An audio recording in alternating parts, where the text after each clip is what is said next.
নারায়ণগঞ্জের সোনারগাঁয়ে মহান বিজয় দিবস 2025 উদযাপনকে সামনে রেখে উপজেলা প্রশাসনের উদ্যোগে প্রস্তুতিমূলক সভা অনুষ্ঠিত হয়েছে।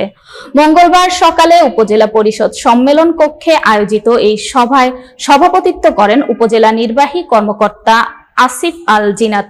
স্টাফ রিপোর্টার মোহাম্মদ নূর নবী জনি জানান, সভায় 16 ডিসেম্বর মহান বিজয় দিবস যথাযোগ্য মর্যাদায় উদযাপন করার লক্ষ্যে বিভিন্ন কর্মসূচি কিভাবে বাস্তবায়ন করা হবে তা নিয়ে বিস্তৃত আলোচনা হয়।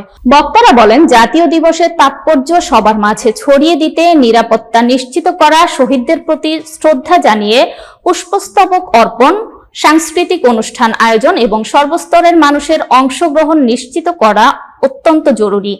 এ সময় ইউএনও জানান, জাতির মহান অর্জনকে স্মরণীয় করে রাখতে উপজেলা প্রশাসন সর্বোচ্চ প্রস্তুতি নিয়ে কাজ করছে। তিনি সব সরকারি, বেসরকারি প্রতিষ্ঠান ও রাজনৈতিক সামাজিক সংগঠনের সমন্বয়ে বিজয় দিবস উদযাপনকে আরো সুশৃঙ্খল, সুন্দর ও অর্থবহ করার আহ্বান জানান।